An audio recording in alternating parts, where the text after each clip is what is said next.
Hello, hello, hello. I'm CatDadThings and welcome back to Guild Wars 2. This time around, we are in the Bitterfrost Frontier. So if you take a look at the world map, it's kind of right smack down in the middle almost, a little bit to the right. You see there's Kryda, we've got Lion's Arch over here. So the Bitterfrost Frontier is a Living World Season 3 map and it's located right here. So today I figured I'd go through the map just a little bit and kind of show you guys what's here, what activities there are to do, the different currencies that you have in here. I mean, not that there's a whole lot. There's just the resource that you get, and of course the Unbound Magic, which is the same for all the Living World Season 3 currencies. It's the one that ties them all together. But this is the resource here, Fresh Winterberry. There's not really as much action as there is in Lake Dork. There's kind of a meta, and you go through that, and then there's little things here and there. But honestly, I feel like Lake Dork has a lot more going on for it. But this is a nice farm you can get into the habit of doing, especially as a daily, and it will turn out to be very, very profitable for you, and it does not take long at all to go through these things. So I'll show you guys really what this map's all about, so stick around and enjoy. Don't forget to subscribe and like the video also, please, as that definitely helps out that pesky little algorithm. So to start things off for us, first I figured we'd do the Winterberry farm. Now, there are established routes for it. You can look for it online. You can just type in a little Google search, or there's other YouTubers that have done like the most optimal farming. And this isn't that, because remember, this is CatDadThings, and we only get sweaty when we need to. A lot of the times we're just a bunch of full-time workers, got families, got jobs. We just like to keep things casual here. So as you can see with the Winterberry clusters, usually they come in clumps of 2. So as you go through the map, that's what's really nice about doing this farm, is when you hit a node, you're always guaranteed to have a second one. So it actually increases the amount that you can get.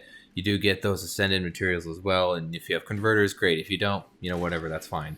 And if you so choose to, of course, you have the normal resource nodes, the ores, the different trees, stuff, the elder wood that you can chop down, which it does increase your overall income. I highly recommend always doing it. And depending on the tools you have, it can be profitable as well. Lately, work has really been kicking my butt, so I still have my tools from the Winter's Day event, so you can see the snowflakes still going off, which, again, is a nice little side income that can just go right into your gold storages if you have them. So I haven't gone through all mine yet. I have a couple more harvesting tools from the karma that you can buy from them, and then I'll be done with it, back to my normal tools. But you can see it's pretty easy getting these Winterberry bushes. Generally, they do have mobs guarding them. But oftentimes you have so many people going through this farm, because a lot of people do it as a daily activity. But this map, you have a lot of people coming in and out of it. So you have others getting the same Winterberry bushes as you, and a lot of times the mobs will already be cleared. So you can just walk up, get the bushes, take off, and just have your haul. So you can, of course, keep them, use them at a currency vendor that I'll show you towards the end of this video, and where that person is, what you can buy. Or you can consume them for Unbound Magic, and we'll have more on that later. So this is just a little how-to. Again, this isn't a speed run of it, and this is the most optimal route. And generally I don't like to do that, because I like to approach this stress-free. Maybe I have a half hour or an hour to get this in, so I just hop on my raptor, whatever I see in the map, I grab it, hit a couple mobs, hit a couple other resource nodes, and then I continue on. So now we have the main meta for this map. The main big hunk and cheese is basically you have to defend these braziers from the mobs freezing them over, because you want to keep it hot, you want to keep it warm. And of course, when you go through the story, you do get something that's very important to it. You get those little fire sticks, and you kind of need them for getting the chests till later, but that's not till later. So you have to defend these basically, and then what's going to happen is they are going to release all these different champions onto the map, and you definitely want to be hitting those champions. You want to be smacking them around. And make sure that you stay aware. You keep watching the map to see when these champions are spawning. There should be about 9 of them. Because like I did in this one, I kind of missed the queue when they're going off. Because when these champions start spawning, everyone jumps on them. And they're all over the map too. They kind of spawn near the braziers usually. So you want to make sure that you are aware and you're on them quick, because everyone else is going to be charging them. And they can down them fast sometimes. I mean, it depends on who's online, of course, and who's hitting them. But you can miss out on some valuable loot, because they do give you those nice champion drops. And it's free loot to get, so, why not, of course, take part in it.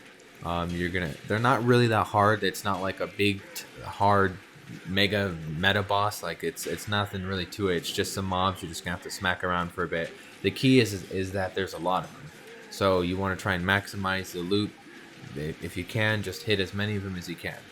So here it is, the real reason why we're going bing bang on all of the champion mobs. Bing bang, I don't know why I said that, but we're going to keep rolling with it, because at the end of this meta, you get tons of chests everywhere. They're just spawning left and right all over the place. The problem is they're frozen over.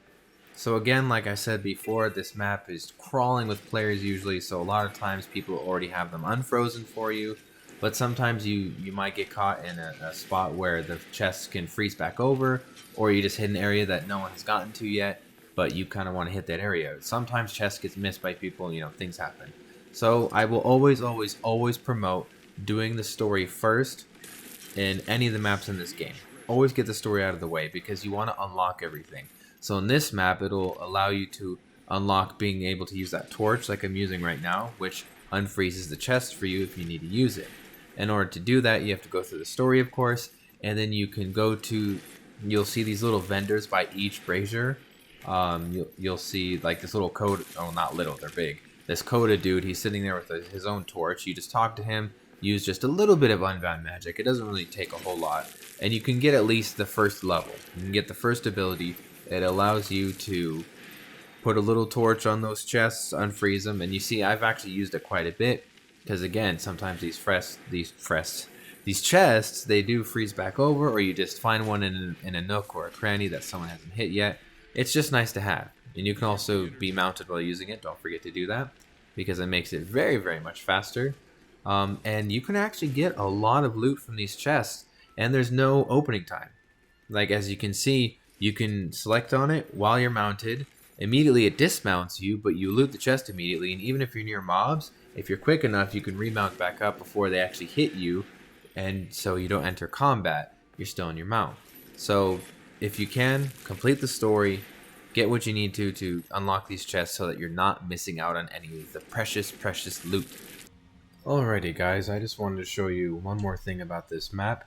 If you go into the middle of it, the Sorrows Eclipse Sanctuary, right here in the middle, you have the Unbound Magic Collector. So this is kind of your vendor for the map. So you can use your currency. You'll go to my inventory first.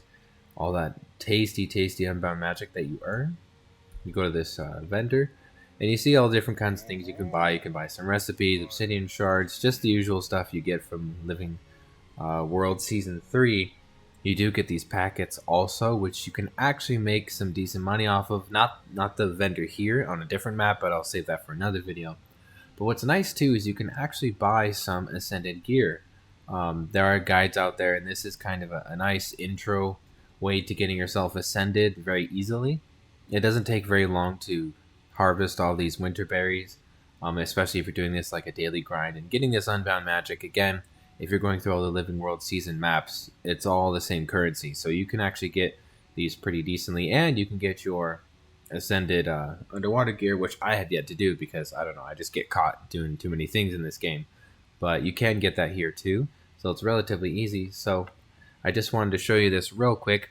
I would recommend, I mean, this can get a little pricey, especially if you don't really know how to make gold yet. But I would recommend getting the Karmic Retribution for this map. Honestly, for every map, and every time I do a new map, I'll remind everyone. But it's definitely worth it. I haven't maxed it out yet, but at least get to level 1 so you can get some kind of extra karma while you're just out there doing events, metas, whatever it is that you're doing. You're getting some free karma because you can transfer that karma into money, obviously. So it's just something nice to have on the side. So yeah, this is the vendor in between. Now with the map currencies, so you have your Unbound Magic, but also like each map has its special resource that comes with them. And I'll say this in all the rest of the videos that I make with the Living World season maps.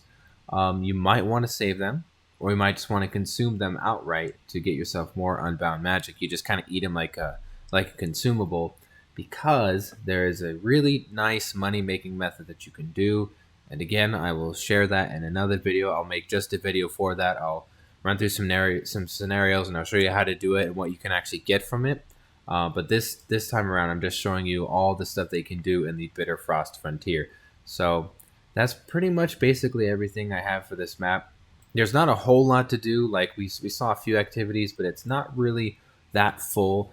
At least compared to Lake Dork. For me, I love Lake Dork because there's just so much to do there, and it reminds me of the older MMOs. But that's just me. So I hope you enjoyed this one. I'll catch you guys in the next one. Bye bye.